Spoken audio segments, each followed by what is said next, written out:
the opening slides. Good afternoon, everyone. Thank you for joining us for, what is today? April 13th, Community Advisory Group meeting. It's great to see everyone in this virtual space. Once again, my name is Johnell. I am one of your co-facilitators. Hand it over to Lisa to introduce herself, our other co-facilitator. Thank you, Johnell. Good afternoon, everyone. Hope you had a chance to walk outside and see that sunshine. My name is Lisa, Keohokalole Schauer, and I'm really happy to be in the space with you all today. And in a second, we'll have our co-chairs introduce themselves. But why don't I go ahead and get started with our opening material. Just a reminder that we have closed captions in English and in Spanish. English closed captions are available within Zoom and YouTube. Users can follow this link to view both English and Spanish captions in a separate browser window, https://ibr.news/captions. Next slide, please. How to access closed captions. There are instructions as to how you may access this. At the bottom middle of your screen, you should see a menu of options. If you can't see the menu, hover your mouse over the bottom middle of the screen, then click on the CC icon and a separate window with captions will appear. Next slide, please. Just a reminder, in the pursuit of advancing equity within the program, we do have ASL interpretation. As mentioned, in the effort to continue to center equity, there is an ASL interpreter in addition to closed captioning. To make sure the interpreter is always visible, please right-click their video and select Spotlight Video. For those watching on YouTube, when we screen share, you will be able to see the slideshow, closed captioning, and the ASL interpreter. You will still be able to hear different people speaking, but you may not see them. Next slide. For our webinar participation today, just a few tips. First of all, thank you for joining us today again. Please join audio by either phone or computer, but not both. This helps to reduce the feedback. We encourage panelists to turn on your video in this virtual space. Please keep your audio on mute when not speaking. If you experience technical difficulties, please contact our program staff at 360-329-6744. Next slide, please.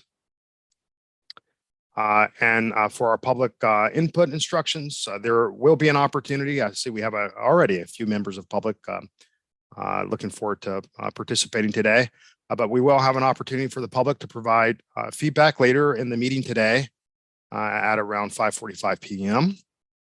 Verbal public comment will be welcome in the Zoom webinar during the designated time with the option to turn on your web camera. Please use the link located in the meeting description on the YouTube meeting page or on the IBR CAG meeting webpage. Commenters will not be allowed to share their screens and will be removed from the room once the public comment period concludes. To comment by phone, you may dial 1-669-900-6833 or 1-408-638-0968. You'll want to enter the meeting ID number 993-5459-6043 and our passcode, which is 674942. Please remember to dial *9 to raise your hand. After you are invited to speak, you'll also want to dial *6 to unmute yourself. Next slide, please. To submit comment after the meeting, fill out the comment form on the program website or email your comments to info@interstatebridge.org with CAG Public Comment in the subject line.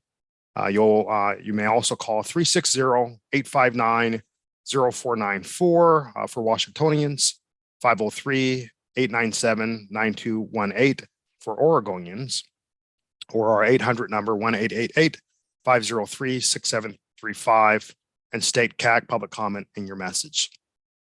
Written comments need to explicitly say CAG Public Comment in the subject line or in the body of the message for them to be identified and distributed to the CAG members. All written comments must be received prior to 48 hours in advance of each upcoming meeting in order to be distributed to advisory group members. Comments received after that point will be distributed to members in advance of their next meeting.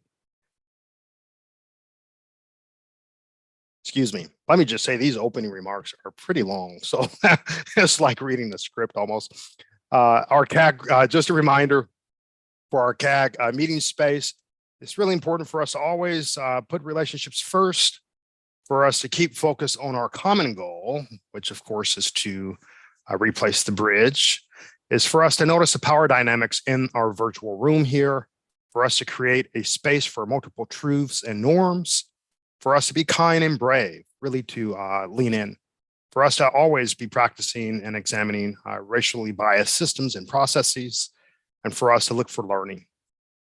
Next slide, please.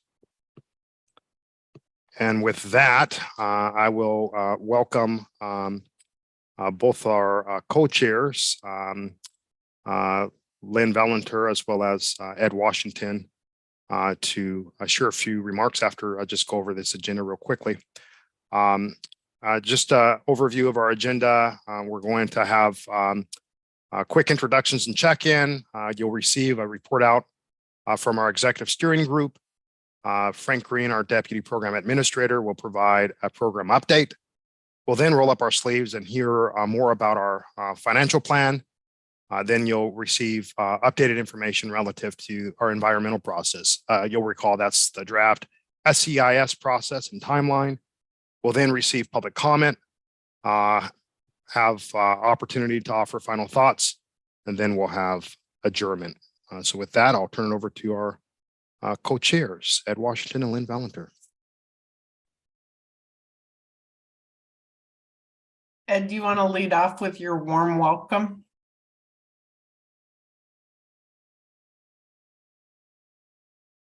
Is that a question for me, Lynn? Sorry, I thought Ed was going to just welcome everyone, and then we were going to go around the room and... Hey, Lynn, sorry, I was muted. My apologies. Should I say something now? Yes, please. Oh, okay. Welcome, everybody. That's all I have to say. This is a tightly scripted show. We put in hours rehearsing this. Thank you. I didn't have the introduction. So this is always a little bit tricky because maybe we take it down. Maybe we take the slides down so we can all see each other. Is that reasonable? We're just looking for an introduction and then a favorite quote. And so maybe we can just call on somebody else that you know, if you can, and then at the end we'll just ask for volunteers. So I think the first member that I'm guessing logged in was Tom Hickey. So Tom, will you do an introduction? And the favorite quote is optional. If you have something, by all means share it, but don't feel like you have to. Well, thank you. My name is Tom Hickey. I'm on the CAG. I am here to represent the voice of the North Portland neighborhoods that are abutting the project. I don't know if it's my favorite quote, but it did come to mind, and probably not at all appropriate for this, but one of my life mottos is moderation in all things, including moderation itself. And so then I'll give it to Robin. Thanks, Tom. Robin Richardson, at-large member. I live in Vancouver and work in downtown Portland. My favorite quote is, "You can't go back and change the beginning, but you can start where you're at and change the ending." And I'll turn it over to Darcy. Hey, good afternoon, everyone. Darcy Hoffman, she, her pronouns. I'm here representing the Columbia Willamette Workforce Collaborative. I'm going to skip the quote because the only things going through my head right now are like quotes from my dad, and I don't know about sharing any of those. So let's just go to maybe Sam.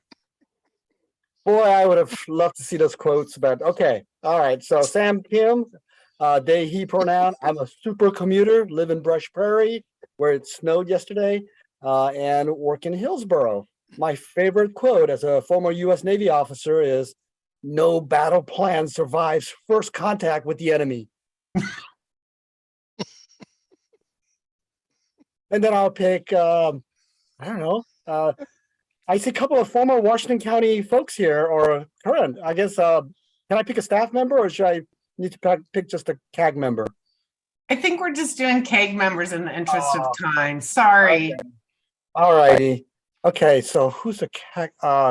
Man, Irina. I knew you were going to pick me. Okay, Irina Phillips. I represent Eastern European Slavic people in Portland and Vancouver. And I don't have a favorite quote. I hope the winter will be over, and I'm glad at least there was no snow in Hillsboro, but only in Battleground. Okay, and I'm picking Julie. She's next. She's in Northeast too. Yes, indeed. Thank you, Irina. So I'm Julie Dumbia. When I started this project, lived in North Portland, and now I'm in not too far away in the Northeast. So I am a volunteer member from the neighborhoods as well, near the project area. I do not have an amazing quote, but I'm really enjoying hearing the ones that everyone else has. Yeah, I will. How about Ryan? Hello, everybody. I'm Ryan Webb. I'm the engineering and planning manager for the Confederated Tribes of Grand Ronde. This project is within our ceded lands. And I would say favorite quote, I would have to go William Shakespeare, which would be not afraid of greatness. Some are born great, some achieve greatness, and others have greatness thrust upon them. I think I got that right. I may have wordsmithed a few there, but that'd be William Shakespeare would be my one. Next, Jeffrey Temple. Jeffrey, have you gone yet? I have not. I'll take the mantle. Good afternoon. Jeffrey Temple. I represent Fred Meyer and QFC stores across the Northwest. I'm in Portland. I'm coming up empty on the quote, but it's great to be with you this afternoon, and I will pass it along to scrolling along. How about Andrew? Hello, Andrew Hone, President and CEO of your friendly neighborhood Chamber of Commerce, the Portland Business Alliance, and very, very excited because I'm traveling with some colleagues and one on the room at least to DC with our sister Chamber of Commerce in Seattle next week to evangelize about the bridge and talk to the delegations of both Oregon and Washington about the need to invest in this critical piece of infrastructure. So super excited, go bridge. And I'll throw it to Robin if he hasn't gone yet. Andrew, thanks. I've already gone. So maybe Dina? There you go. Thank you. Hi there. I'm Dina Horton, the Government Relations Director for the Pacific Northwest Waterways Association, representing the river users and multimodal freight users. My favorite quote is from John F. Kennedy. Change is the law of life, and those who only look to the past or the present are certain to miss the future. And since somebody else didn't have another quote, my other favorite quote is from General George Marshall, and it's amazing what you can accomplish if you don't care who gets the credit. So those are my favorite quotes. I'll turn it over to Marcus if you haven't had a chance to go. All right, thanks. I'm Marcus Mundy, he, him, his pronouns. I'm the executive director of the Coalition of Communities of Color. So I'm looking out for all people, for all things for this bridge. But yeah, go bridge. I agree with that, Andrew. One of my favorite quotes is from a book, The Song of Solomon, the character Pilate. And at the end, she was saying, I wish I'd have known more people. If I'd have known more, I would have loved more. And that's always stuck with me. So there you go. But I don't know who's not spoken yet. So chime in. I think Brooke, maybe. Absolutely. Thanks for that. I'm happy to jump in. Brooke Pillsbury, she, her pronouns from Clark College. And a quote, the most recent one I've spoke is Tom Hanks, "There's no crying in baseball," because we are mid softball season in our family. So that's a favorite. Thanks, everyone. If there's anyone else who hasn't gone, please do unmute and share. Sherry, have you gone? No, I have not. Thank you so much. Sherry Call, President and CEO of the Washington Trucking Association, representing trucking on the north side of the bridge. Favorite quote going back a few years by St. Augustine, and I'm going to paraphrase: "Happy is the man or woman who in the course of a complete life has everything he or she desires, provided he or she desire nothing amiss." And I can't tell if Jen is on the line, but I'll throw it to her.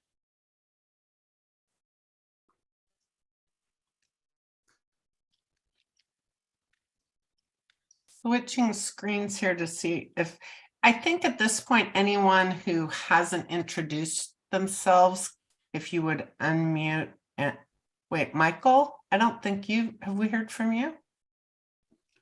No, thank you. Sure appreciate it.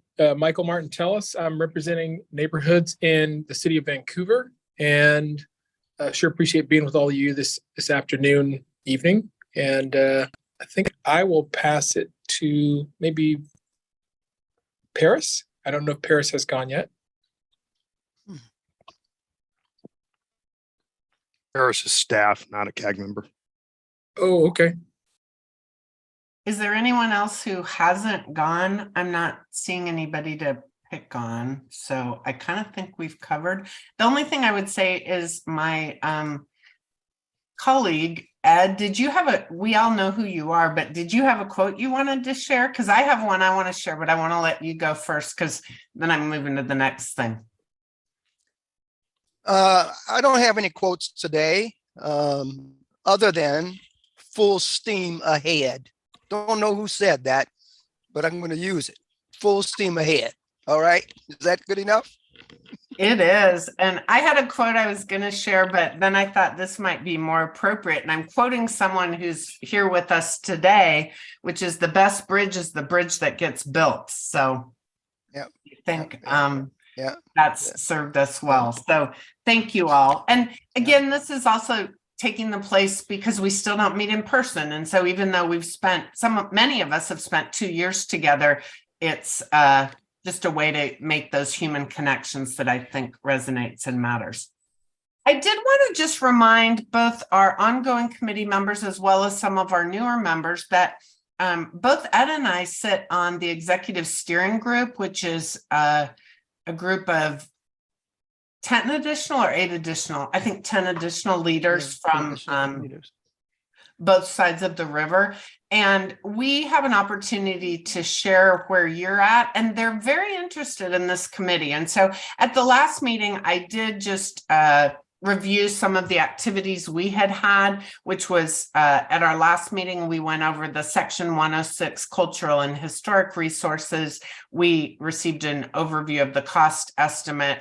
And then I reiterated the interest that this committee had in really getting involved at the right level for urban design elements, and that was something that we'd heard from the committee since the beginning, and we were excited that we were hoping we were finally getting there. So I did just want to reiterate that we had that input, and then I think Ed is going to talk about the work plan.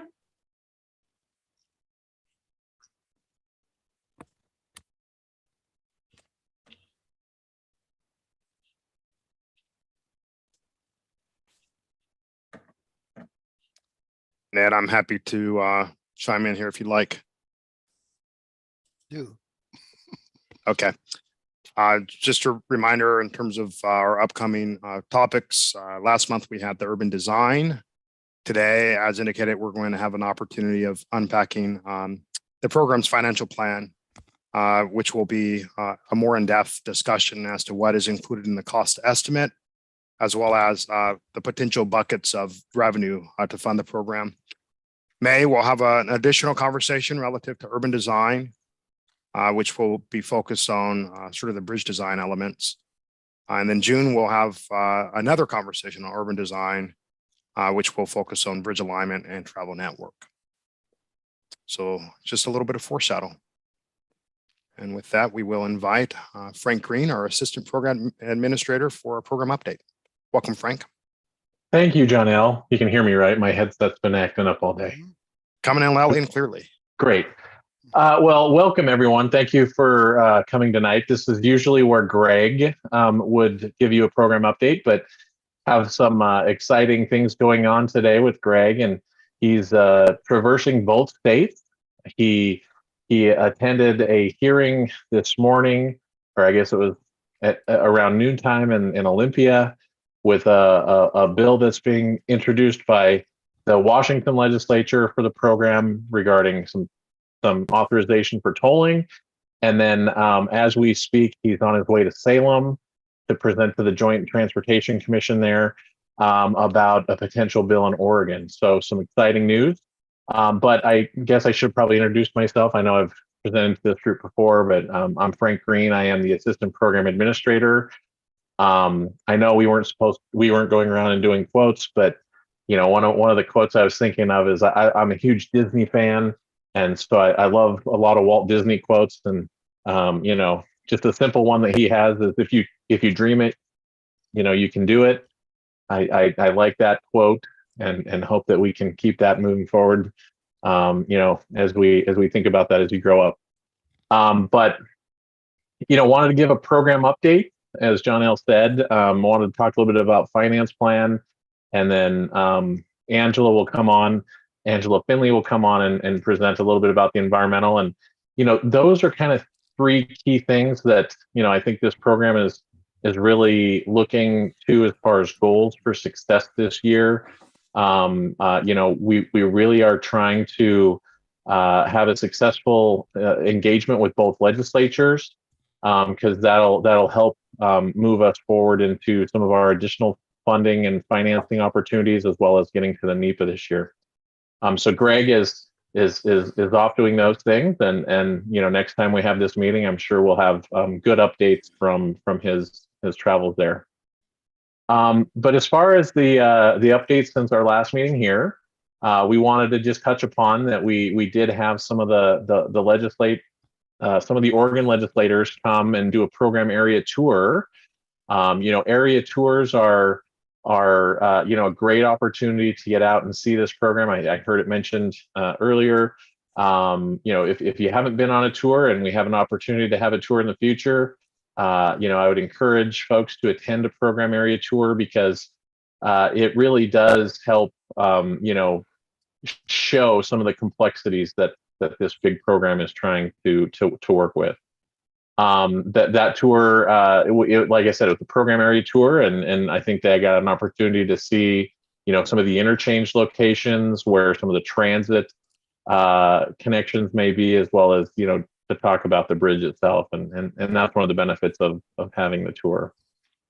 Another key thing that we wanted to provide an update on is a workforce study that we are kicking off. The program's kicking off in conjunction with working with Work Systems and Workforce Southwest Washington. So I'd like to give a big thanks to Darcy, who's on this call here, who will be assisting us with some of this work, as well as Miriam, who I think some of you remember used to be a member of this group, but I think now is supporting our equity advisory group.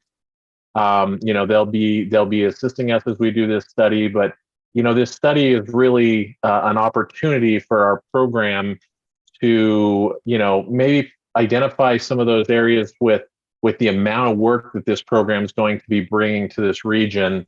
You know, identify some areas where we as a program can support, you know, potential training programs, or see where there's demand for some additional workforce needs.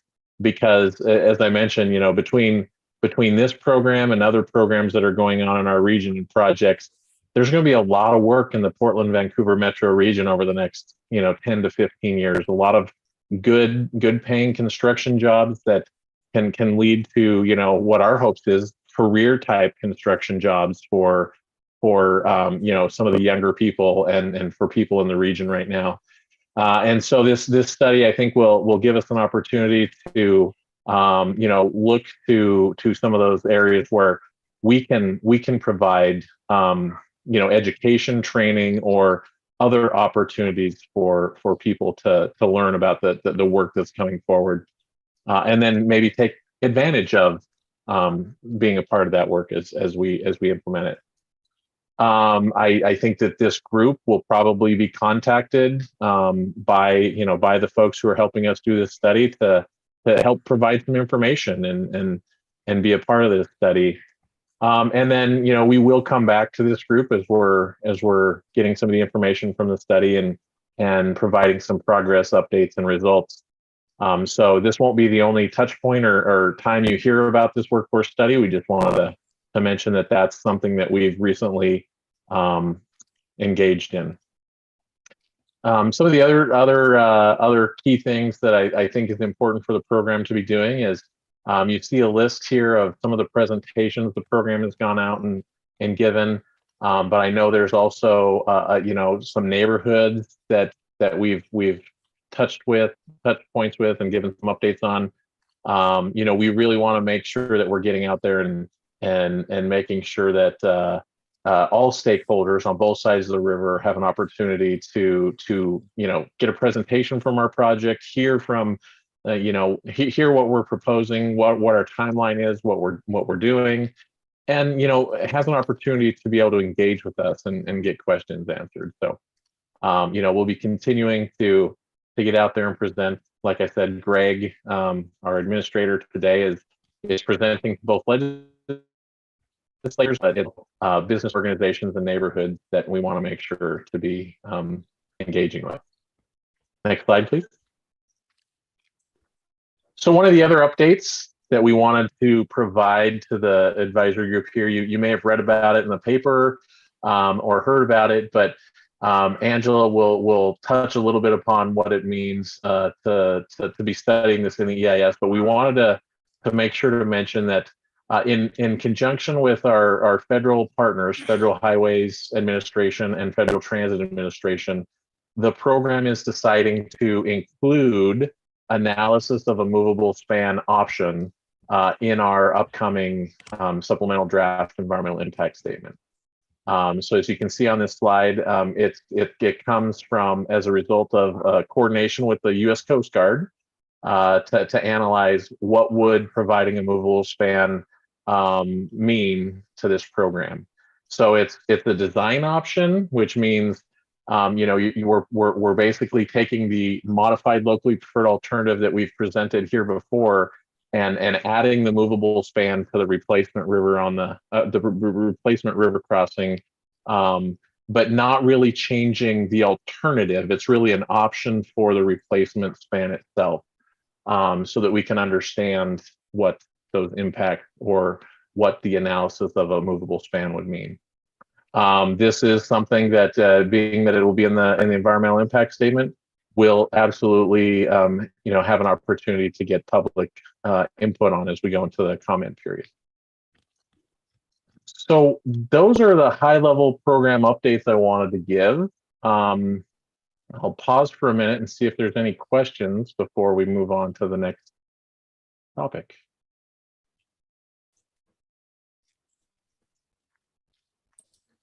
And I can't see if there's any questions. I had a question. Okay, go ahead. How does the height issue also stand with the FAA? Do we have any issues with the FAA in regarding the total height? Yeah, thank you, Robin. That's a good question.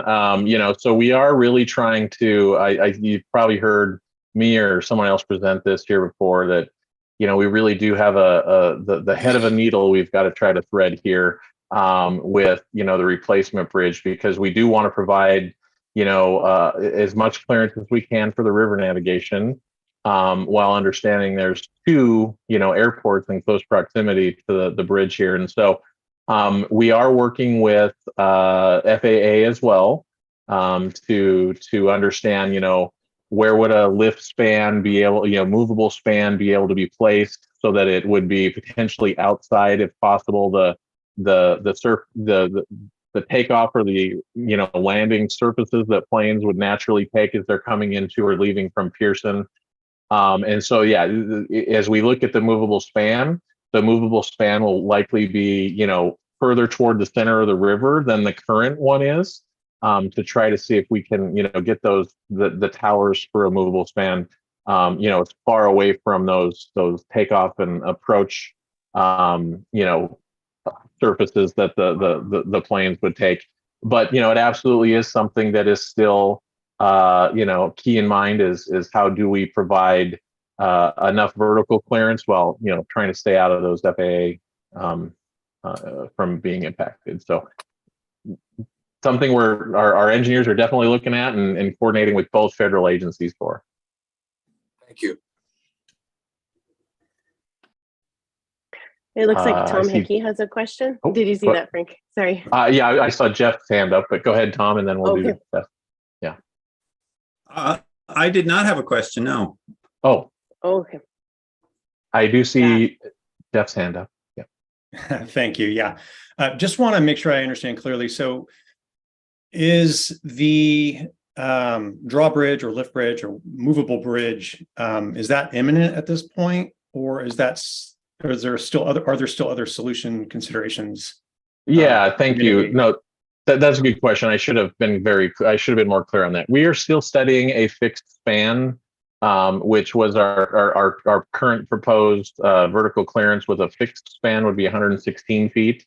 And that is the modified locally preferred alternative height that we had gotten to with partners. The movable span is kind of an additional option that'll be included in the environmental document.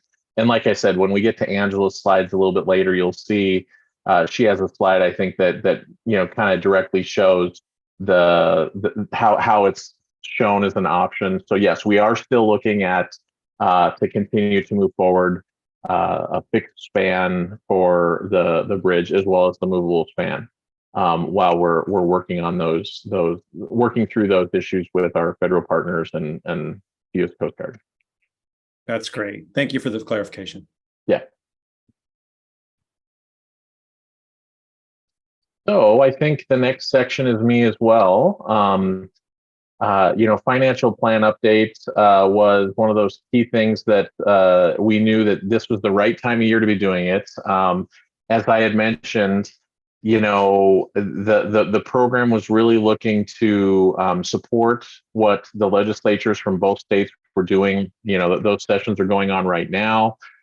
We knew at the beginning part of this year that was going to be one of those key focus areas as it relates to financial planning for the program. As the year moves on a little bit, there's going to be some federal grant opportunities that we're going to be submitting for. And so I'm going to walk through a little bit of that plan here and hopefully look to see what kind of questions you guys all may have. So if you can go to the next slide, please.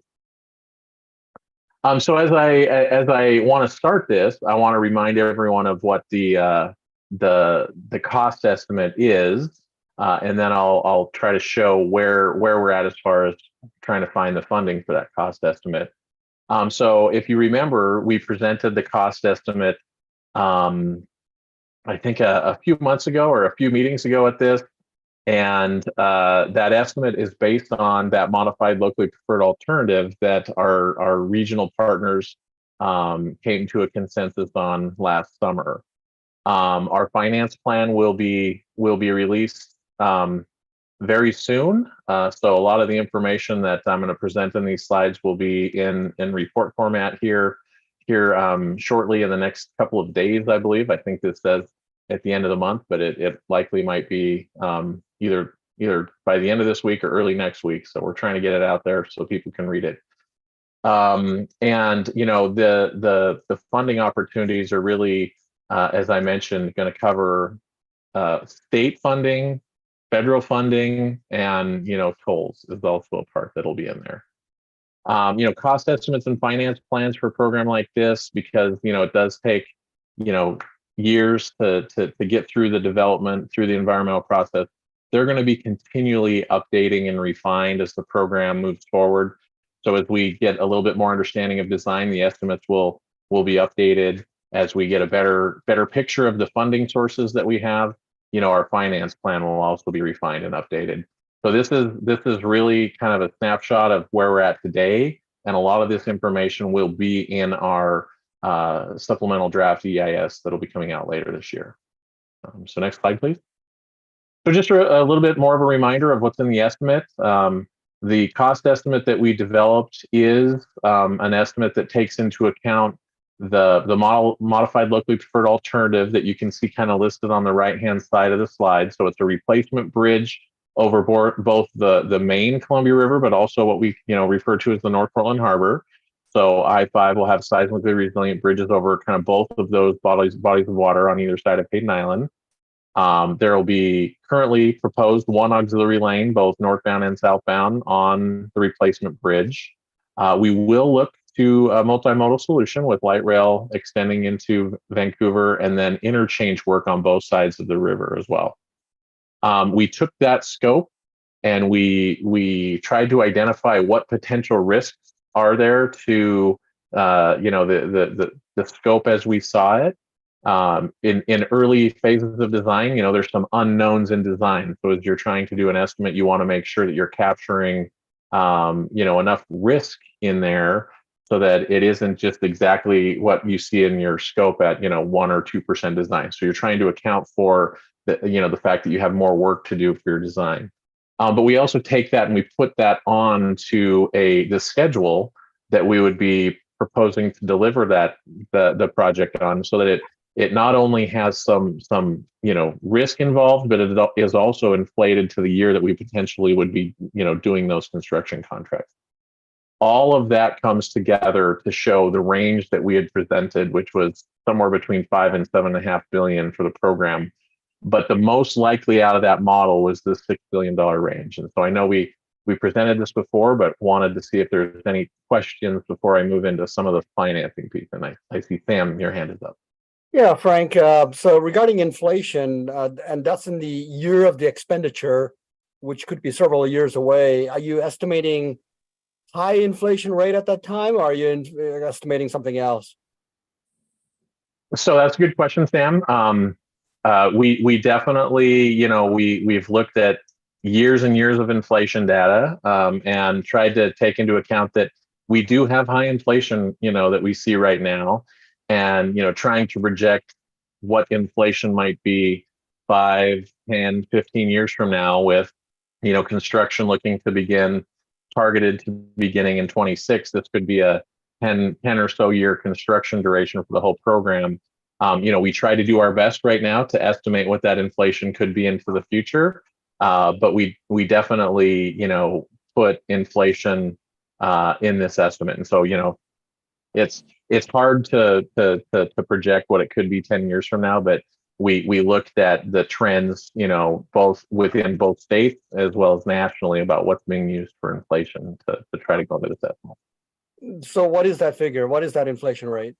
It changes. It varies dependent on, right now we see it a little bit higher, and I can't remember the exact number from the report, but over the course of the longer time frame, it ends up being, I think, just a little bit under 3% when you average it out over the 15-year period. But right now it was a little bit higher, so we could come back with some of that information. It's in the report. I don't have it right off the tip of my head. Okay, thank you. Yeah. Robin? Yeah, 2 items that are still being discussed, I know, and looking at the design. One is what you just talked about, the lift span, and the other one is a second auxiliary lane. Where do those fit in cost estimates? How are you going to look at those? Yeah, that's a very good question. So the cost estimate work that we did look to analyze a second auxiliary lane. So that information is included in the cost report that we have. But the movable span was not. And so part of the work we are doing right now with the movable span is trying to come up with an assessment of what an added cost that could be. We'll be including that in some of the work that'll be going into the EIS later this year. But just kind of an initial ballpark that our team did was, it could be, quite a bit more expensive than a fixed bridge. I think our movable or our river crossing options report that we have on our website, says that it could be up to $500 million more expensive than a fixed bridge. So we're still going to look to refine that a little bit, because that was a very initial conceptual look. But we do know that if we end up moving forward with the movable span, the cost estimate would be affected by that. Thanks, Frank. Yeah. So next slide, please.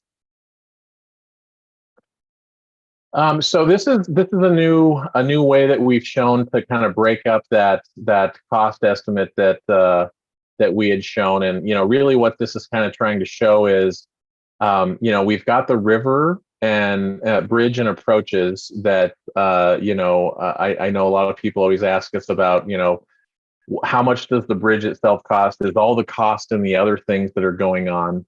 But so we wanted to show this breakdown, because we know that with the 6 pieces of the purpose and need, being safety, congestion, freight movement, active transportation, seismic resiliency, and safety, that I might have said safety twice.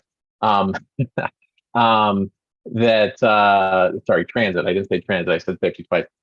We know that as you're looking at this, replacing the bridge does get us, some good benefits to those 6 pieces of the purpose need. But the other elements that you see directly connecting to that with the interchanges are needed, because they also are causing, some of the hangups and congestion or the safety issues. And so if you look at this, we tried to break down the estimate to show. And I'm going to start a little bit out of order. I like to start at the river and work my way out. But you can see the kind of the pink or the magenta, which is labeled C, is the bridge and approaches. So that's the cost to rebuild the bridge and the bridges that need to come up to the bridge in order to be able to have I-5 functioning on the new bridge. That cost also includes removal of the existing bridge once you've built your new one. And so you can see that that's, in the 1.6 to 2.45 billion range. That range, once again, is very much like I had mentioned with the CVIP. It's based on a number of different risks that we may encounter. The hope is to manage that, closer to the lower end if we can. Staying on schedule and whatnot will help us do that. The kind of the darker blue, which is labeled A, are the roadways, interchanges, and active transportation work that we would be doing on the Washington side. So right now there's 4 interchanges with SR 14 and its connections to downtown Vancouver, Mill Plain, Fourth Plain, and the work between Fourth Plain and SR 500 that are included in that cost. And it's showing as roughly between $1 and $1.5 billion. The kind of the teal color, which is D, which is on the bottom of this map, is the kind of represents the Oregon interchanges and roadway improvements. So there's really 3 interchanges that we're showing some investments in there. That's the Hayden Island partial interchange, the Marine Drive interchange, as well as the Victory, the connection from Victory. And that's showing that those improvements are in the 1 to 1.57 billion range. So the differences between the interchanges on both Oregon and Washington side are pretty balanced, pretty close for this level of design that we're at. And then B represents our transit investments. Showing that it's extending light rail from the Expo station today, across North Portland Harbor onto Hayden Island into Vancouver with 3 new stations, 1 on Hayden Island, 1 at the waterfront, and 1 at Evergreen. And that breakdown is in the 1.3 to 1.99 billion. So this is a new way for us to have shown, previously we had been just saying the big range. This allows us to start showing how some of this cost breakdown, because then the next step is to show how we could potentially fund this. So before I move away from this, though, since this is our first time sharing it with this group, I wanted to see if there's any questions.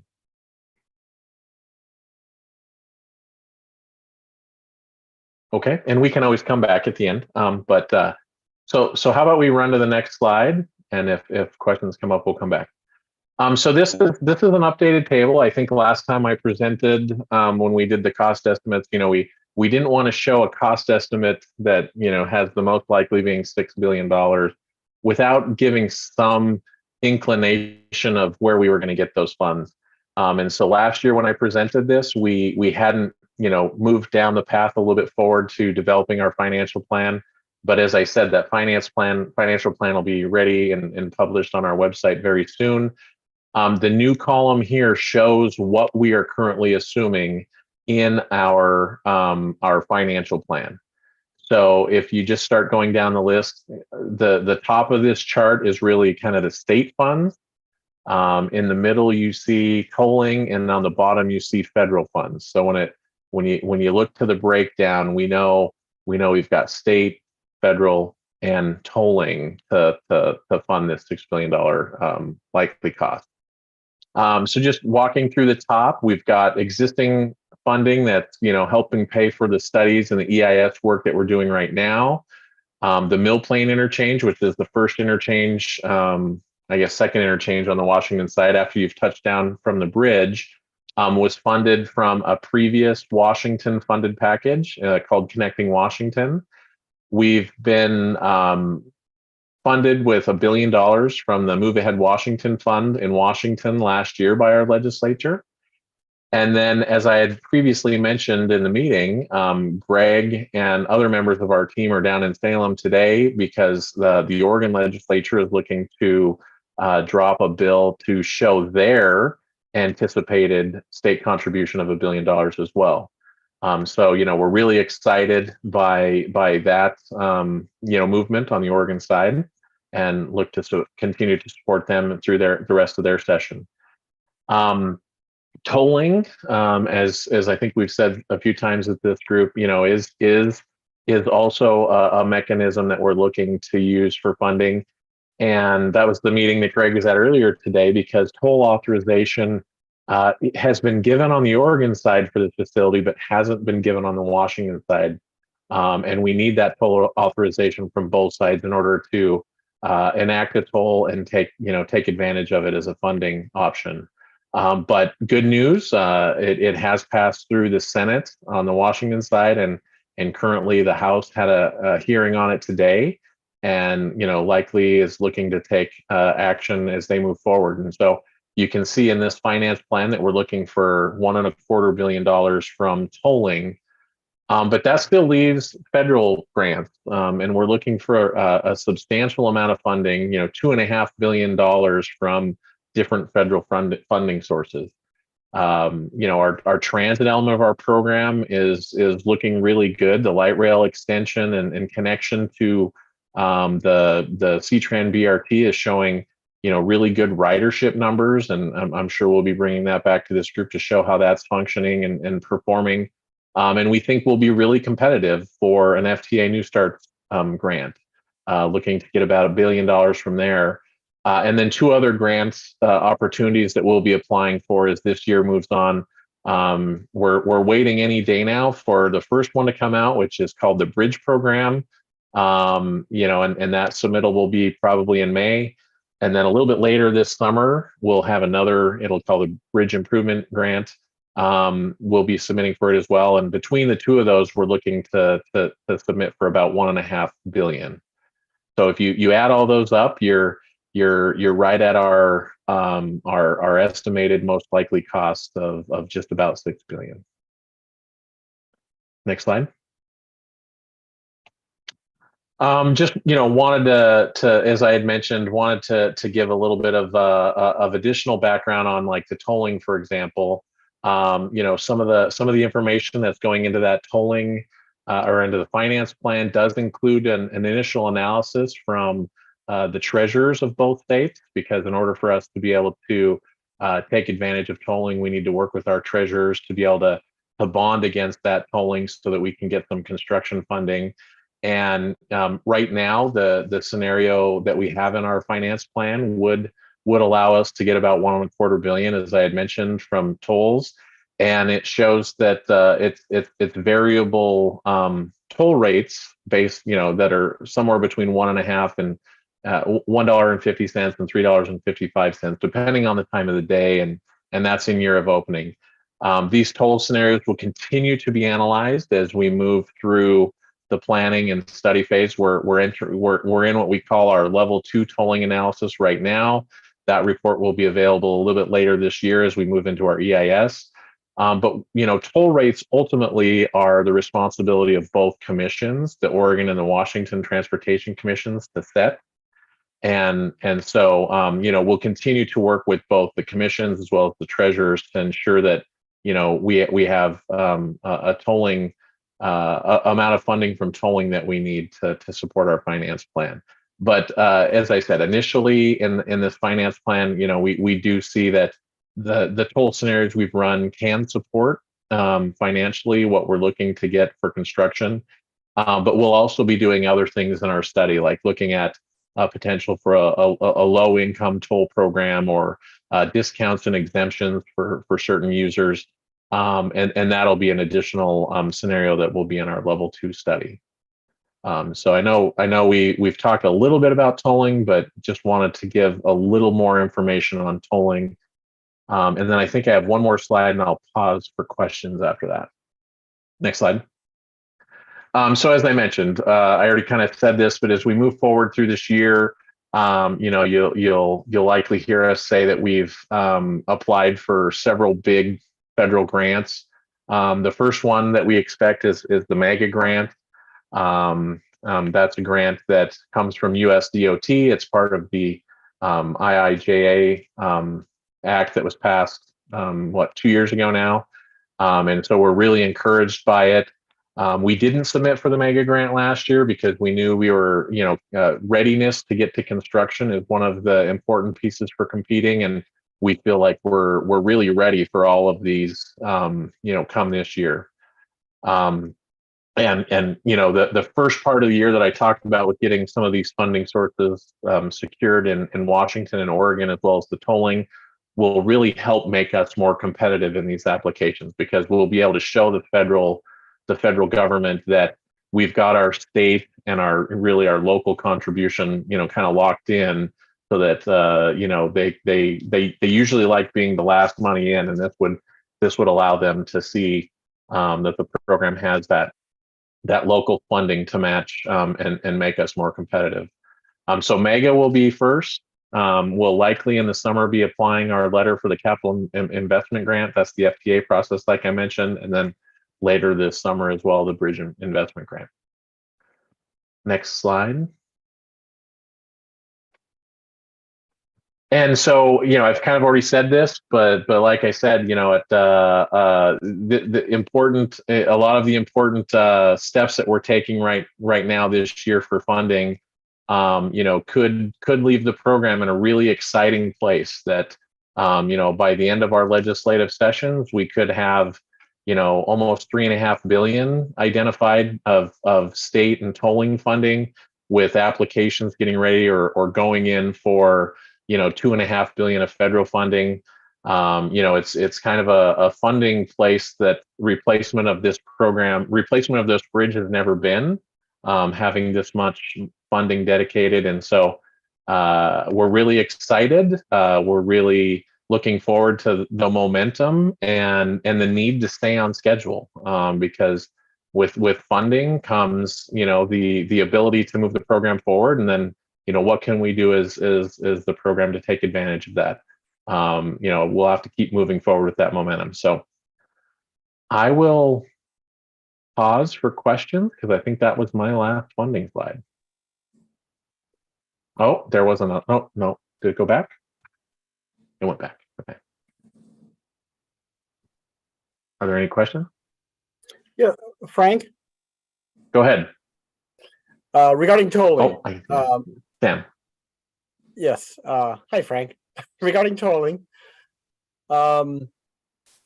I'm hearing, I guess, I don't know if these are rumors or reports or maybe some discussions in either state legislatures that 205 will also have tolling. And if 205 does have tolling, because whenever we talk about tolling on CAG, I would have assumed these are just I-5 tolling we're talking about. But there's discussion about tolling 205 as well, and not just the bridge, but the entire length of 205. What is the status on that? And are these just rumors that I can just ignore? So that is a good question, Sam. And as far as the IBR program goes, we are studying tolling the bridge. For the IBR program for the capital improvement needs that we have, our program would only be looking to toll I-5 on the bridge or right near the bridge, likely on the bridge. But we are working in close coordination with ODOT because the ODOT tolling program is looking at two different kind of tolling projects, so to speak.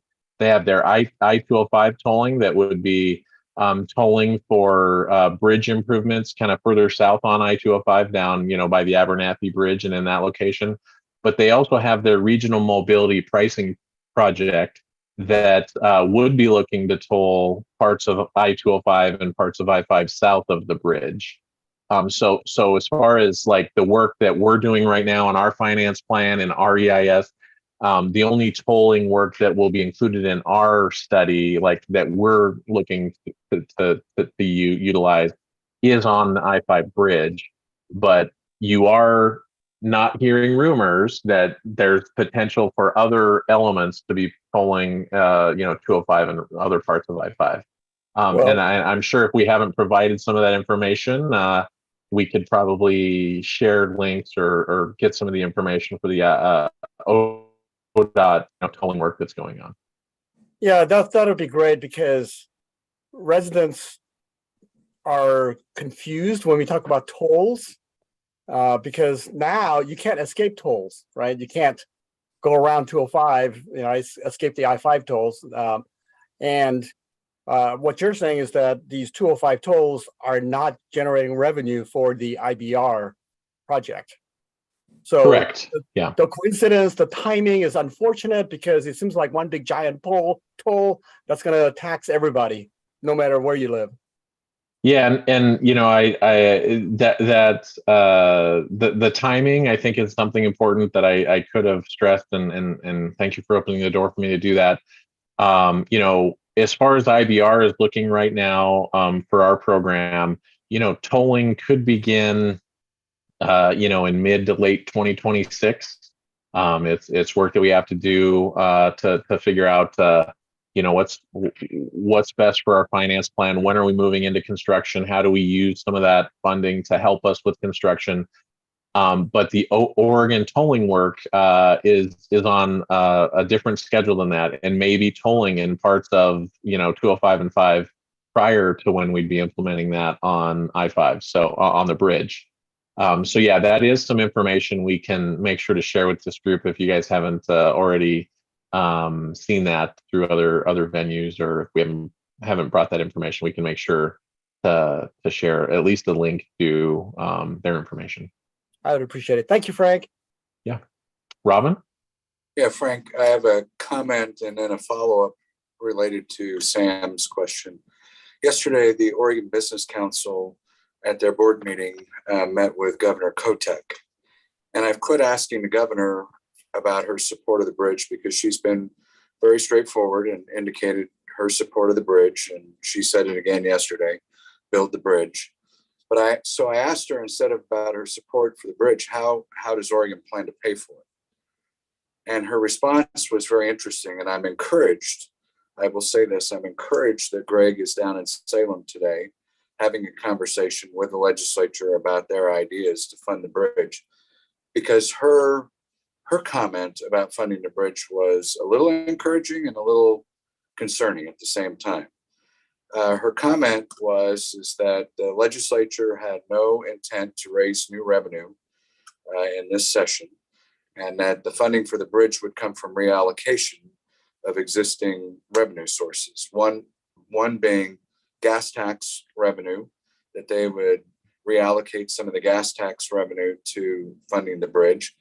And the other was taking advantage of general obligation bonds to also fund the bridge. Now, that's the part that was concerning, because all of a sudden now, if that is the case, then we're looking at competing with large capital projects at universities or other institutions and tying up, she said it would potentially tie up general obligation bonds for 5 bienniums or 10 years. That would have a lot of competition in the legislature. So I just wanted to share that. And that was her comments. And again, I'm encouraged by Greg's going to Salem today, and I'll be anxious to hear what the legislature is actually thinking, because that was Governor Kotek's comments. And in regards, I wanted to follow up with Sam's comment, because the question was asked of me also yesterday. Is there discussion about tolling on I-205 bridge by whomever?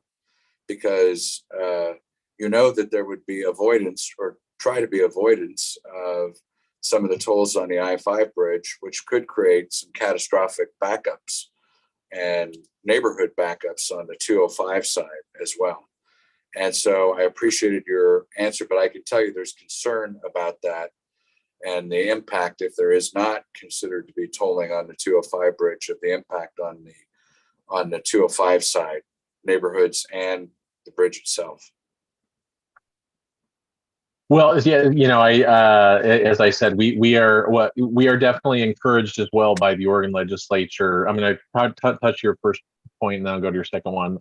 We're encouraged by the Oregon legislature talking about the program and inviting Greg and you know, the assistant program administrator Ray Mabey to come and present the program to them, because I think that you know is a good show of support and a good show of recognition of the importance to continue support from the legislature on both sides for this program. And so, yeah, we will see what comes out of, you know, some of those discussions and what the legislature chooses to do. But as you know, as far as the tolling on both programs go, we know we have to coordinate very closely the plans that we're looking at with our modeling and our traffic work on I-5 and near the bridge, with what's going to happen with tolling in the other parts of the system. You know, during CRC, there was a lot of question about, if you toll I-5, is everyone going to go to 205? And, you know, back then, traffic in this region was a little bit less than it is today. What we see is today, 205 is, you know, fairly congested, just like I-5 is. And so, you know, whatever the timing for tolling would be, we're making sure we're taking that into account to understand what would the effects to the whole region be. And so that's part of some of the work that will be in our EIS, is you will see some of that traffic modeling information and understand what the effects of a toll could be. But yes, I would say we're very aware of what some of the other programs are proposing and some of the comments you made. So yeah. I don't know if I answered many questions there, but there's still a lot of work for us to do regarding you know, what the effects of tolling could be. It was more of a report of some of the discussion going on the Oregon side. I just wanted to share that. No, I appreciate that. And so, you know, now that we've gotten, you know, some of the questions, I guess we're going to ask you a question here, and I don't know if there's a chance for some dialogue or if folks want to weigh in. You know, I went through some of this information fairly quickly.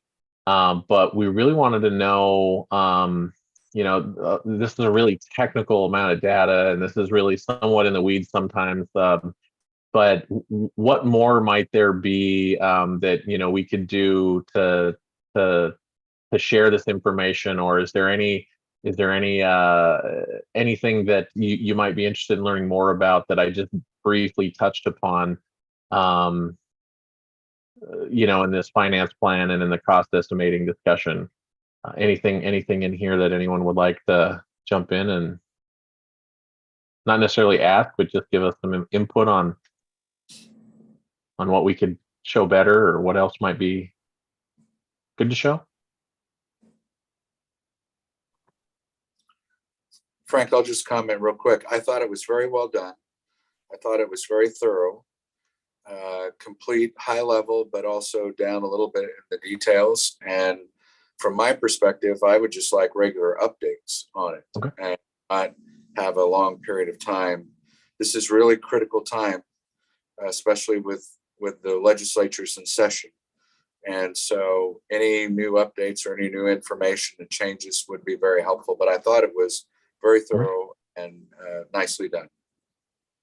And I just want to echo Robin's comment. Yeah, as we get closer, I'm sure we'll get much narrowing of the range and much more detail. And I really appreciate seeing the level of detail we're at today. This is really good work. Thank you.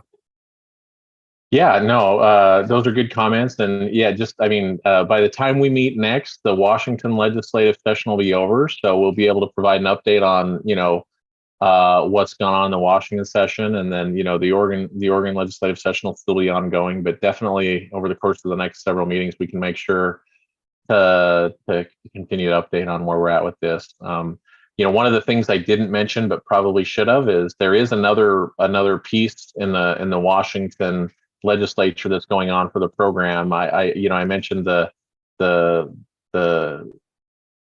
billion that we got identified Move Ahead Washington. The legislature in this session is allocating those funds. They're showing us over the course of the next, how many years that $1 billion is shown over. And so that is appropriating those funds is part of this session as well. We've given them a lot of feedback on how we think that billion needs to be appropriated to be able to help us deliver the program. And that's also something that, we're keeping an eye on, but we can share some of that information once the session's over as well, if that's interesting. So. Frank, one other thing I'll just add, and I don't mean to take up a lot of airtime, but the program has done a fantastic job of getting the message out in terms of the need to fund, a need to have a new bridge. I don't hear any legislative discussion about, oh, no, we shouldn't do that. I know that there's isolated voices like that, but in general, the common theme is, yeah, we need to build a bridge. And it's the same in the business community in Oregon as well. We need to build a bridge. And I think, as Andrew might attest to, it's the same at the federal level. The trick right now is getting Oregon to come up with its $1 billion. And when they come up with their $1 billion, we're, pretty much we're good to go with, I know there's a lot of other details. And so that's what we really need to be, at least some of us need to be focusing on right now, is getting Oregon to how to pay for it, not just supporting it because they support it, but how do we pay for it? Yeah, and I agree. And like I had said a little bit ago, this program has been discussed in some fashion over the course of the last quarter of a decade or quarter of a century, right? 25 years ish since the trade and transportation study and some of those studies happened. I think this is, we see a lot of promising news coming from both legislatures that, come this summer, the program will be in a much different space than we've probably ever been trying to replace the bridge. So we need to continue to work with, this group, with our equity advisory group, with the community, with stakeholders, because, the program will have the momentum of support, and how do we keep that moving forward so that we can get, hit our target dates. So absolutely appreciate your comment there, Robin. And from the time I joined the CAG to now, that conversation has changed dramatically, because it wasn't always supportive, and it was disbelief. It was not supportive, but that conversation has changed dramatically. And that's a tribute to the staff and everybody associated with the staff, that they've done a very nice job of changing the conversation.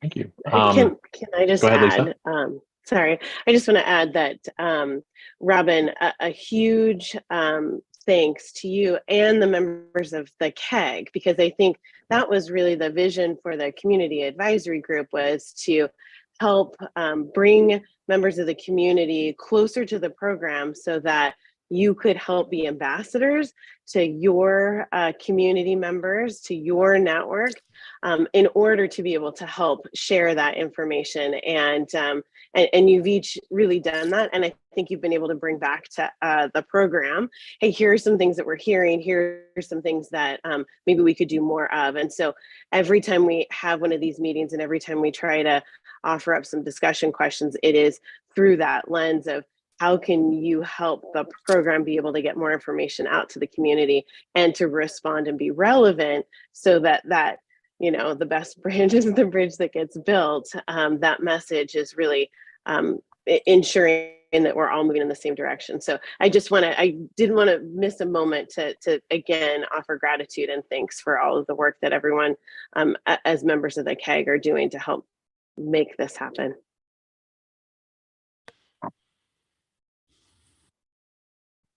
Okay, well, I think seeing that there's no additional questions, if anyone has thoughts about this discussion piece after the meeting and want to let us know other things that we can bring, we definitely would appreciate it. But I think with that, we can probably move to the next section of our agenda here, which I would look to see if Angela can come on as our environmental lead.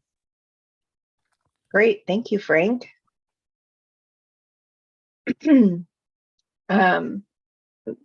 afternoon, everyone. It's really nice to be back.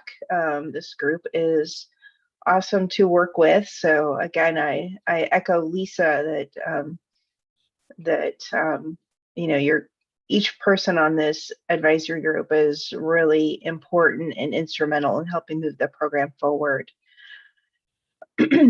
I'm going to take a few minutes to give an update on where we are in advancing a draft supplemental environmental impact statement and what's also coming up next.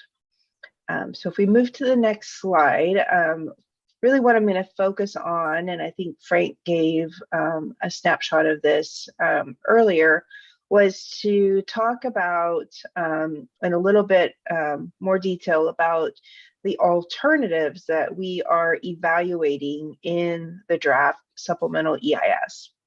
And really there's two. There is the modified locally preferred alternative and the no build alternative.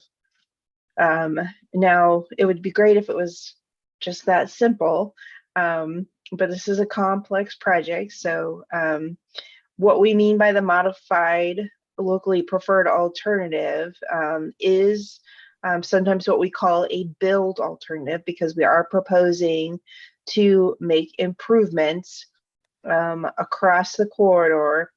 And in this case, of course, we're looking at multimodal improvements from roughly Victory Boulevard on the Portland side and up to SR 500 on the Vancouver side. And those multimodal improvements are highway improvements, active transportation improvements, transit improvements, as well as connections to local street networks, local existing bike and pedestrian facilities, and some other really cool items. And I believe this advisory group has had an opportunity to kind of walk through what some of those improvements are.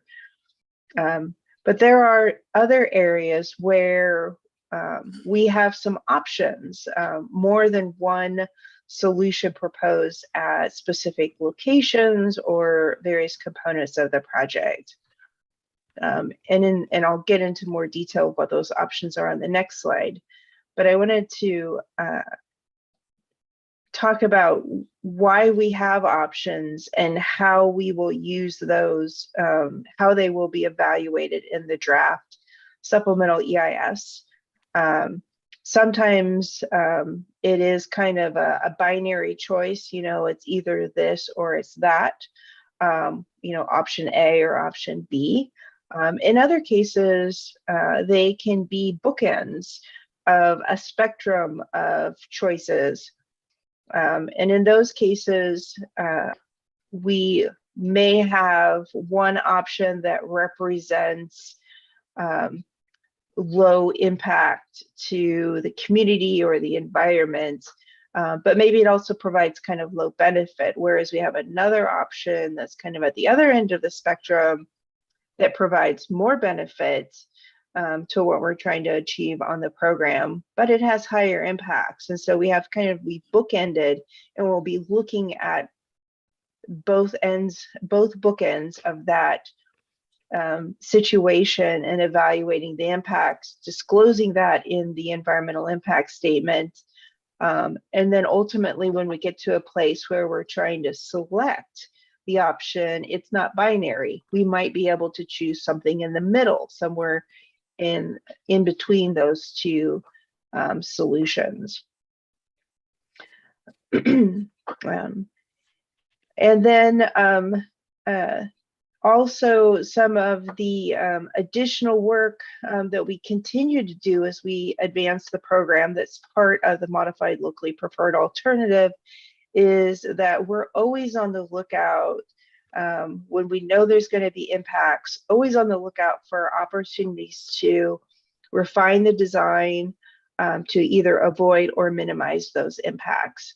And some examples of that, during the design period, I've got one called out here at the very north end of our project at the interchange of I-5 and SR 500.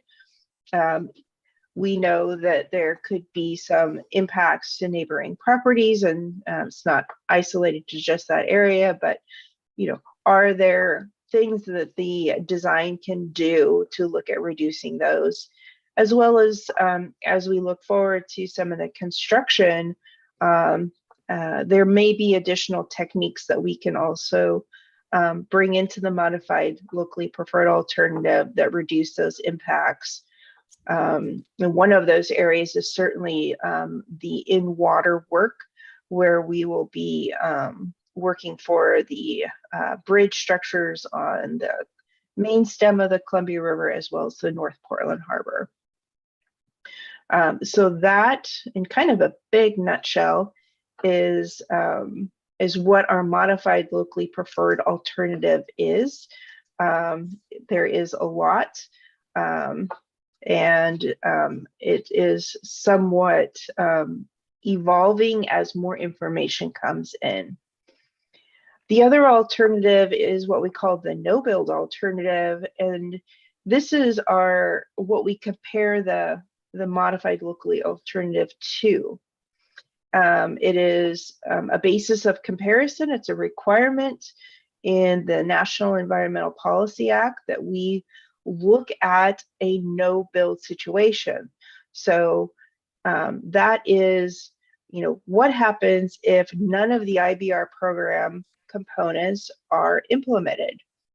There's no extension of transit, there's not a replacement bridge. That doesn't mean that no other improvements will happen in the corridor, because there are other projects planned by other entities. And so we are looking at that no build situation of not building any of the IBR program. What does that mean when you look out 20 years or so? And that becomes our basis of comparison for the build scenario. I should mention, this kind of gets confusing a little bit, but we are looking at both of these alternatives in what we call our future design horizon year, which is 2045 on this project. This kind of reminded me of when we were talking, when Frank was going through some of the financial analysis that's been done. The environmental analysis is also looking at that future year when the bridge is built, for those long-term effects when the bridge is built and in operation, as well as all of the other improvements. Okay, next we'll dive in to these design options. So the modified LPA, we worked really hard with this advisory group, with our local partners, over the last couple years to define some of the what we call the foundational components of that alternative, and those are listed here on the left-hand side of the slide. Active transportation facilities and connections for pedestrians and bicyclists, extending light rail transit from and that's extending the yellow max line, which currently has a north terminus at the Expo Center. We would be extending that north to Evergreen Boulevard in Vancouver, as well as providing express bus service on the shoulders of I-5 in the project corridor. As Franken mentioned, there's 3 new light rail transit stations, and we're also considering up to 2 new park and ride stations in the Vancouver area. Certainly replacing the pair of interstate bridges over the Columbia River, as well as the I-5 bridge over the North Portland Harbor. Interchange improvements. And then in terms of the roadway configuration, we would maintain 3 through lanes for highway traffic, as well as providing 1 auxiliary lane in each direction of the highway. So that is kind of our base alternative, our modified LPA that our local partners agreed on. And wow, the slides just disappeared. Whoops. And then I'll just keep going. I'm assuming we'll have those slides back. Always got to be prepared for those technical glitches. One of the first options that we talked about, and Frank, you also mentioned this earlier, is that we're looking at several different types of bridge configurations. So this is the main bridge over the Columbia River. The existing bridge, as we all know, is a pair of 3-lane bridges, and that both bridges have a lift span. It provides in the open position up to 178 feet for those vessels or cargo shipments that need more clearance than the about 40 feet of clearance there is underneath that lift span. And about 70 feet under the hump in the bridge on the south end. So we are looking at we're looking at 3 different configurations, 2 of which are the fixed span bridges, which means that they are fixed in their height. There is no movable elements to them. And so over the primary navigation channel, both of those fixed spans would provide up to 116 feet of vertical navigation clearance. We have the double deck, or sometimes it's referred to as a stacked bridge. That's where you have highway in one direction on one bridge with active transportation facilities on the lower deck. And then on the other bridge, we have the southbound vehicle traffic with 2-way light rail on the lower deck. We have a single level fixed span bridge, which is also a pair of bridges, but instead of having the different modes stacked, they're on the same level. Excuse me. So for the northbound bridge, you would have highway traffic and the active transportation side by side.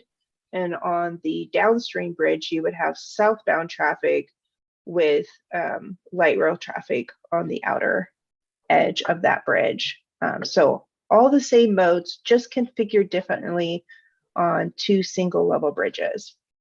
Then the third configuration is basically that single level bridge configuration, but we have a movable span near the center of the river that would be lifted and be able to provide more than 116 feet would be able to provide as much vertical navigation clearance as there is today. So three options, and I'll pause there. Looks like Dina, did you have a question? Yeah, I apologize if I missed it. So you're looking at 3 different configurations, but all of them are side-by-side bridges. There's no stacked option for reducing the width footprint. Is that correct? Yeah, one of the options are 2 stacked bridges, but every option has a pair of bridges. Okay.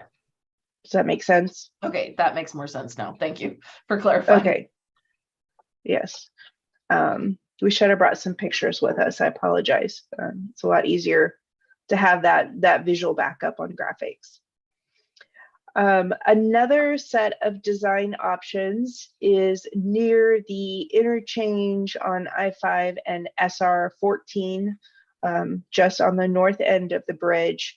The SR 14 connection is part of our base modified LPA, but there are additional ramps to and from downtown Vancouver to I-5, which we refer to as the C Street ramps. Our modified LPA alternative includes those 2 ramps, but one of the design options is actually removing those ramps. So when the supplemental EIS is published, you will see analysis of with the C Street ramps and without those ramps. Another option for addressing I-5 mainline traffic operations is looking at adding an additional auxiliary lane in both directions. So again, the modified LPA has 3 through lanes and 1 auxiliary lane in each northbound and southbound direction. A design option variation is that same configuration, but adding a second auxiliary lane. And then lastly, some of our other design options, we have multiple locations, sites where park and ride facilities could be constructed. I think we have 3 different locations near the waterfront transit station and 2 different location options near the Evergreen transit station in Vancouver. I'll pause there. That's a lot of text on the slides, a lot of information. Are there any questions that folks have or points that they need some clarification on? I have one. I'm not sure if it's a question for you or for Frank, but with regard to the mainline traffic operations analysis with the second auxiliary lane, as I recall, the data showed that there was minimal improvement, particularly going one way, I think mostly because of choke points along I-5 outside of the project influence area, or however we define that. As we do this analysis, will there be like notation that were there to, like the Rose Quarter project, I think was in flux when we did that initial analysis, and I think they have a plan now, so I anticipate it would be updated. If there are other choke points identified that could be addressed within the lifespan of the construction of the bridge or something, or do those get called out in any way, or do we just kind of, that's beyond the scope of what we should be paying attention to? Good question, Lynn. Thank you. You know, our traffic analysis has a fairly large study area, but the scope of improvements, you know, is limited to, you know, what the problem statement is. So we can't solve all of the urban congestion in the Portland, Vancouver areas.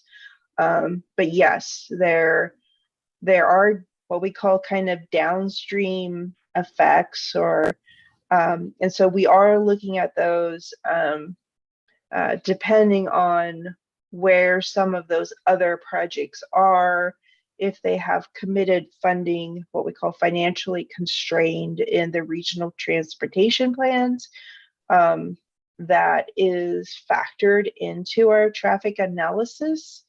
And so we are definitely coordinating with some of the other proposed improvements on the highway system. But unless it is within our study area or where we're causing additional impacts to, it's we are kind of limited with what we're proposing to do in terms of our solutions. So there most likely will be additional choke points because we are looking at solving the specific needs that are stated in our purpose and needs statement. And kudos to Frank for being able to list all 6 off the top of his head. So I hope that helps answer that question. We are in the process of preparing a transportation technical report that takes a look at that and documents a lot of those findings and where there is improvements as a result of the improvements we're doing on the program, and where there are still going to be some choke points, as you said, due to the upstream or downstream pinch points. So just to follow up, if they are included in a plan that is adopted by or funded by the legislature over time and adopted by the DOT or whomever, how long do those plans go? Or is that 4 years, 2 years, 6 years, 10 years? Like the regional transportation plan? Well, what's the furthest out that something would be funded that would be able to be reflected in your report? Oh, that's a good question. Frank,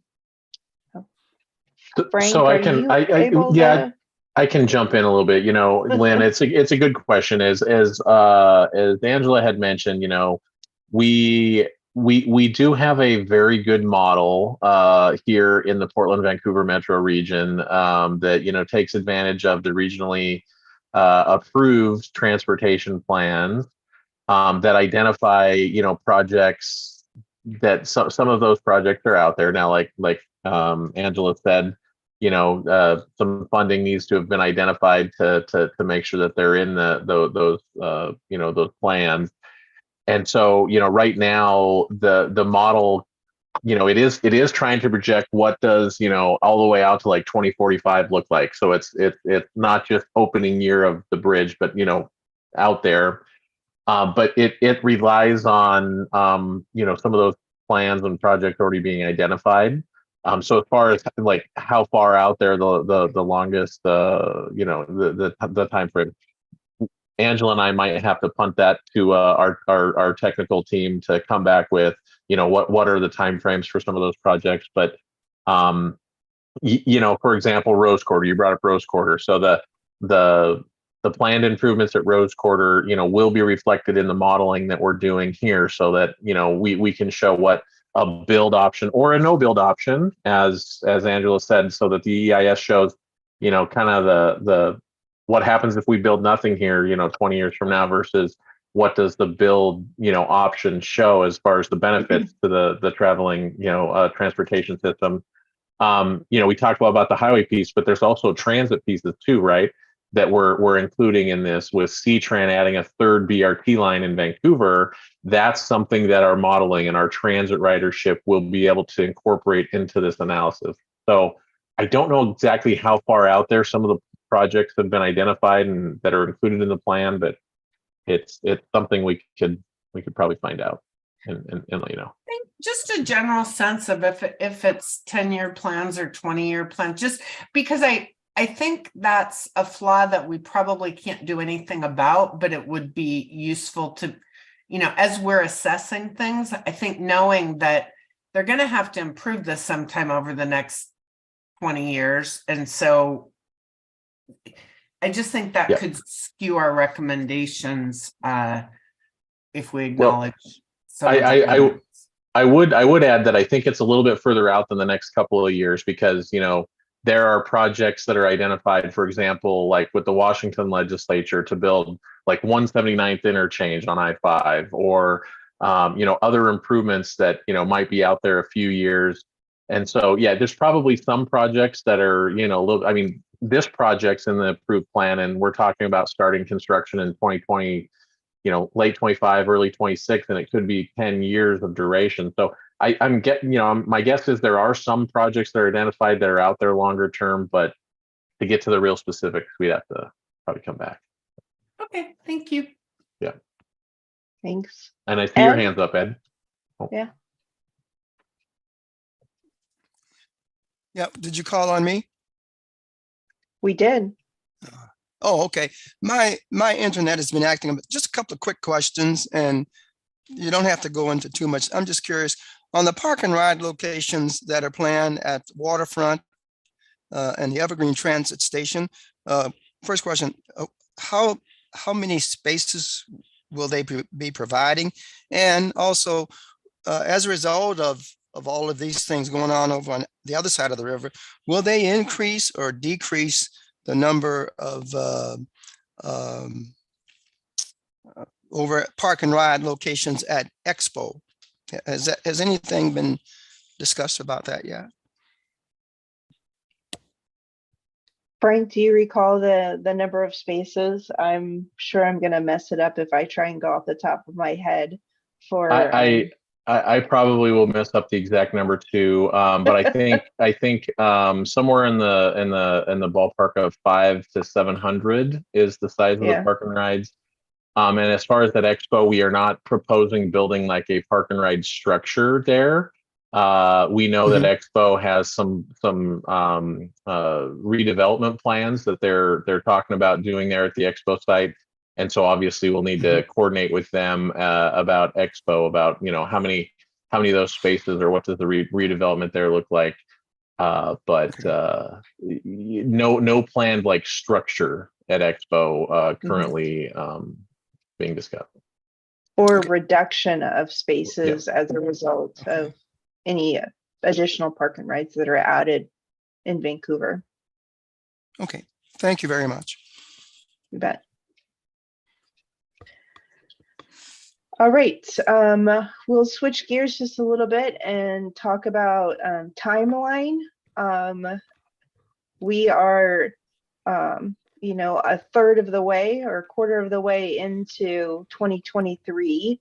And this is the year that we are wanting to publish the draft supplemental EIS, which is great news, a little scary for the environmental team. We've got a lot of work still to do. We are in the throes of preparing the technical reports. We have 25 or 27 different technical reports on different disciplines of the environment, ranging from air quality and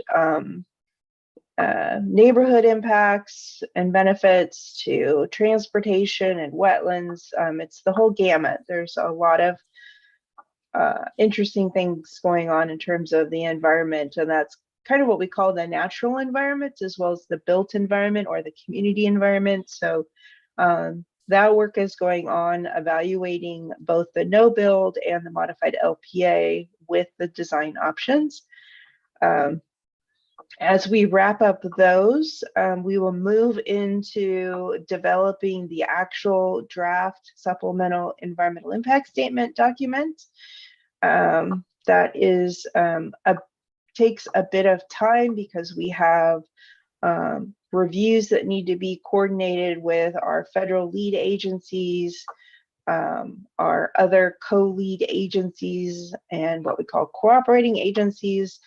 So we have several sequential reviews to make sure that the document is technically sound, legally sufficient, compliant with environmental regulations. And so after we get through that entire process, we are looking at publishing the document at the end of the calendar year and kicking off our 60-day public comment period.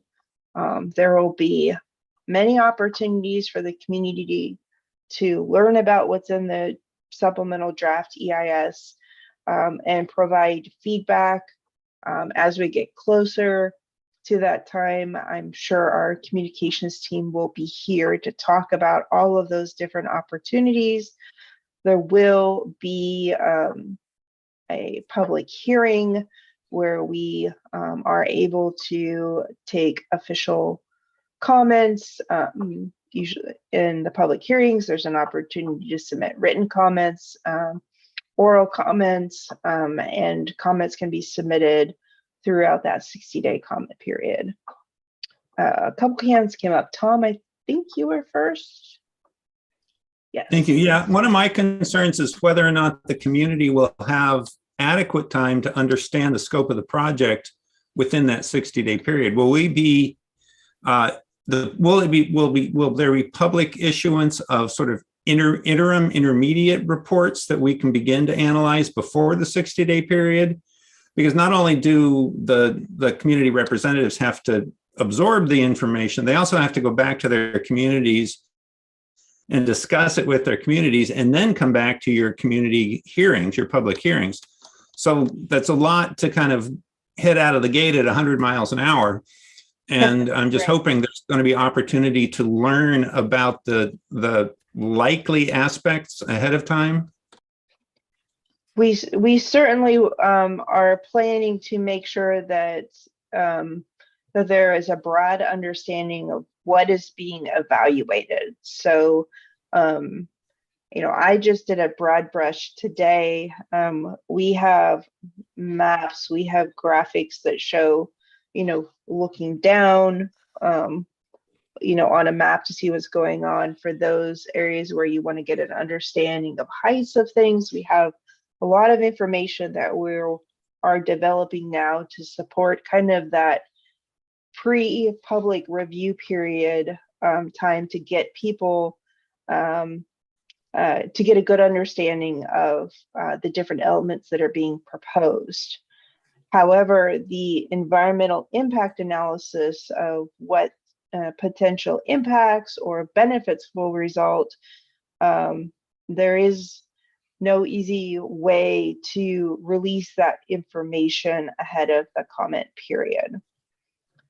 I should mention that we are required to have a 45-day comment period. That's the minimum. And we have already coordinated with our two federal lead agencies, Federal Highways Administration and Federal Transit Administration, to extend that to 60 days. Thank you. I look forward to the opportunity to review the working drawings when they're available. Great. Dina?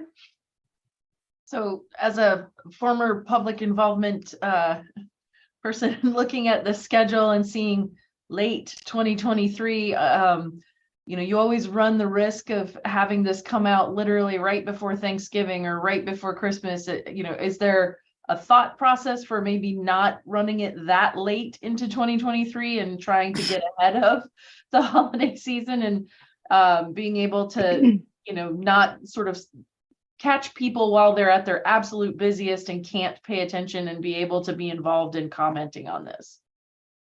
Yeah, it's unfortunate that we're hitting this time period. I think we have worked hard to move the schedule on as quickly as we can without, taking into account the issues that folks raise and making sure we get that incorporated into our analysis. This question came up from our executive steering group as well. We are we're very aware that this could be hitting around the holiday time, and we are considering, keeping that in mind and considering how we deal with that. As you may know from your experience doing public involvement for NEPA projects, it's also very hard to estimate the exact date that that public comment period will start, because we are dependent on getting signatures, and it's not the program or the state departments of transportation. We are working with putting a notice in the Federal Register, and so it's always kind of a guess exactly what date that will be published. We will know more as we get closer, and really trying to keep the communication open and transparent so that folks aren't surprised on the timing of when that 60-day comment period starts. And then just wrapping up this slide, I know I'm probably running over time.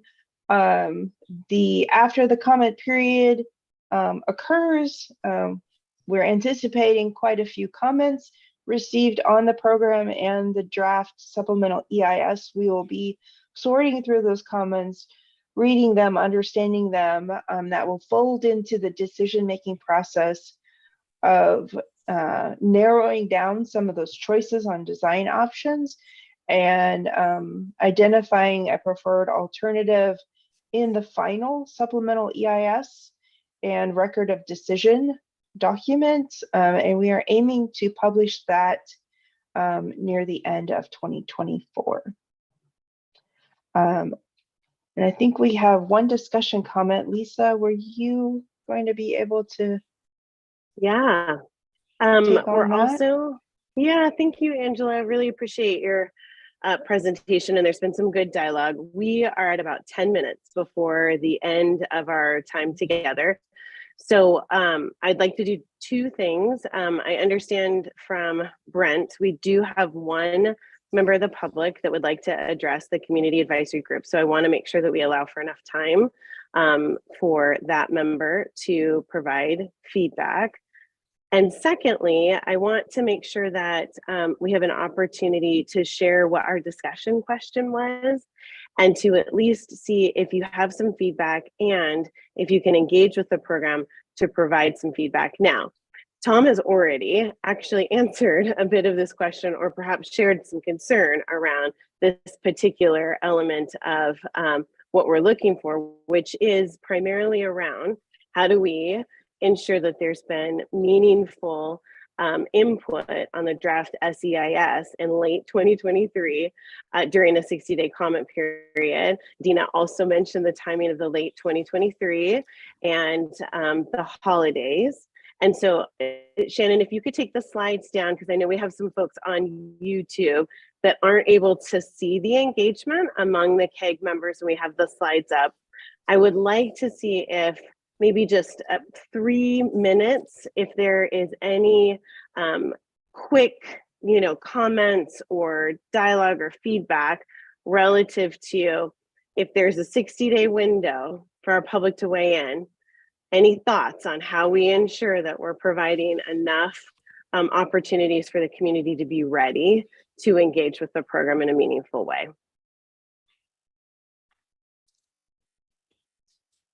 Dina. So I have to kind of piggyback off of what Tom kind of said earlier, and others, and Angela, when you talked about the pictures.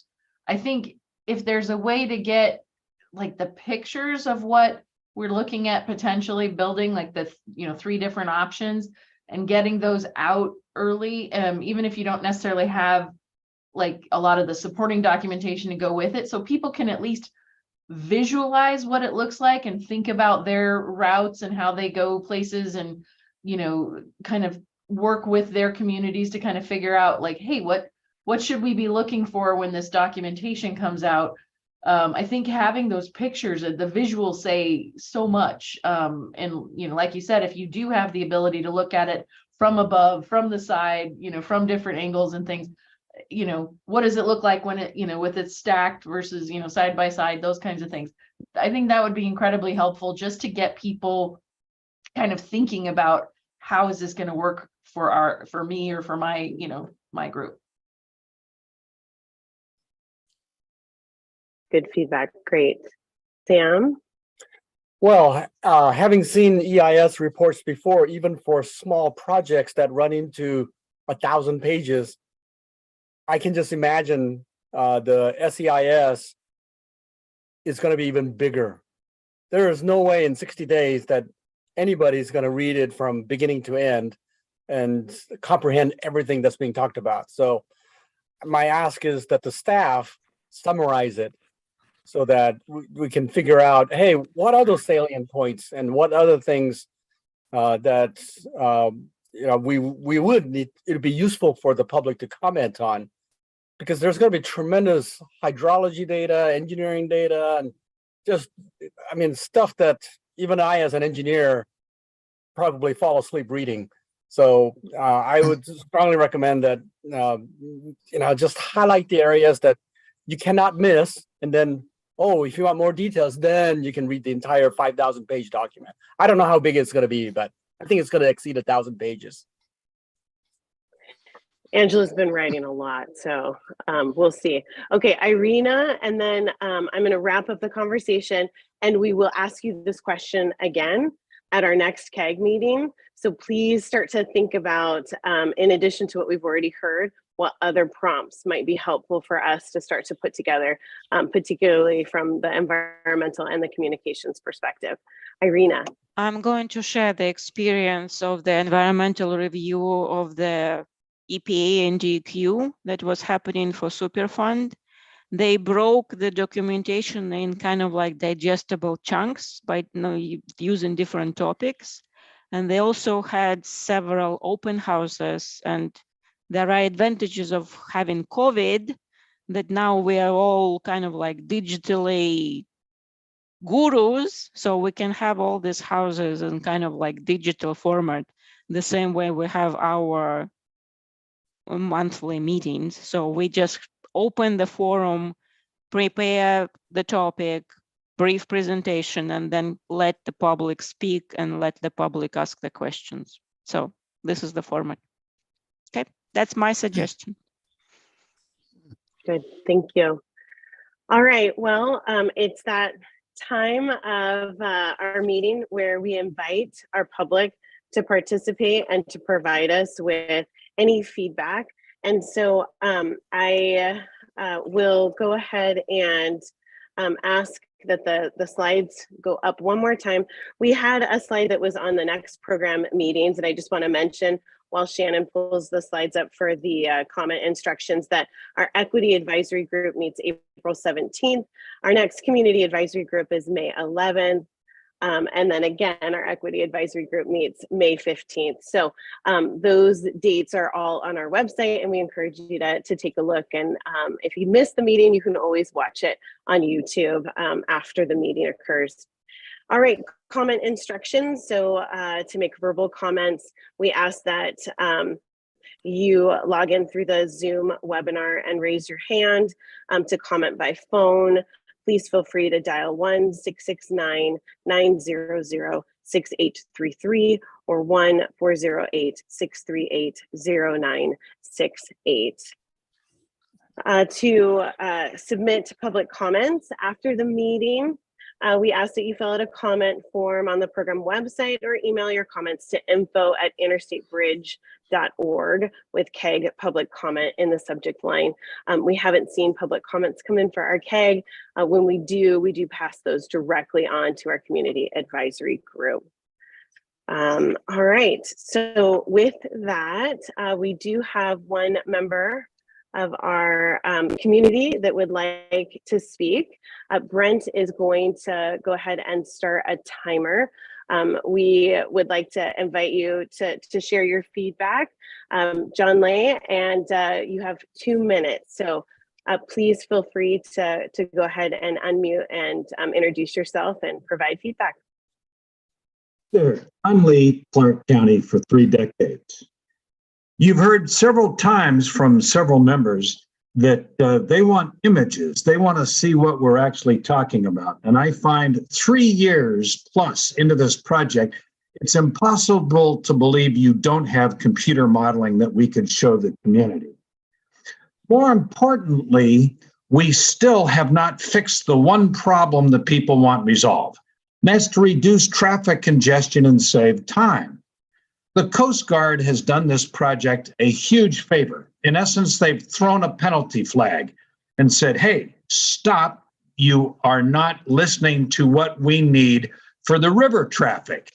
And because of that, Vancouver City Councilor Ty Stober wants a tunnel considered. And I think that's wonderful. Can you imagine what the Vancouver waterfront would be like without a huge bridge going over it and all of that land being open to the public, available for any number of wonderful things, let alone similar impacts on Hayden Island if the bridge weren't there? It's a wonderful thing. I'd love to see it.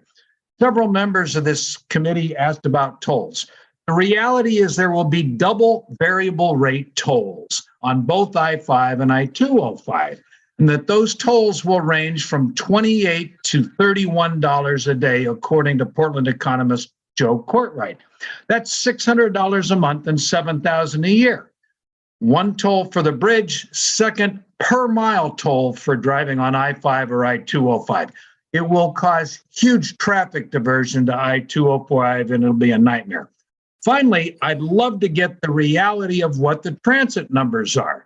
In December, you cut the transit ridership by 2/3, from 33,000 daily riders to 11,000. Where are the details? We want to know for greenhouse gas reductions and accurate information.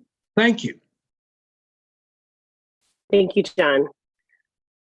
All right, I will pass it over to our co-chairs for final remarks. I do want to add that we have our meeting in a month, and if there is content that you feel would be helpful as we're putting together kind of each of these agendas and we're looking at kind of the next 3-month work plan, please reach out to our co-chairs, Lynn or Ed, or to our co-facilitators, to Johnell or I. We'd love the opportunity to meet up with you, to get your feedback and to hear what you might need as we start to move towards some pretty significant milestones. So with that, I will turn it over to Lynn and Ed to wrap this up. Lynn, did you want to go first? No, I would like to defer to you, my friend. Okay. Yeah, I would just like to say that I was surprised at how fast the meeting went by today. And I apologize if I was slipping back and forth. I keep getting a low bandwidth on my end here, which is just not uncommon for where I live. But I just like to extend a special thanks to all of the staff presenters today, and for your input and I think excellent job that you did, and also to all of the members who for asking the excellent questions that y'all did. So this has been a great meeting for a not rainy spring day. So I'll turn it over to Lynn, because I know she will knock it out of the ballpark. Lynn, go ahead. Well, I'm going to say the words that we've all been waiting for, which is thank you very much and have a great rest of your evening. Really appreciate the active participation as well. Thank you all. Have a good night, everyone. Thank you. Thank you. All right.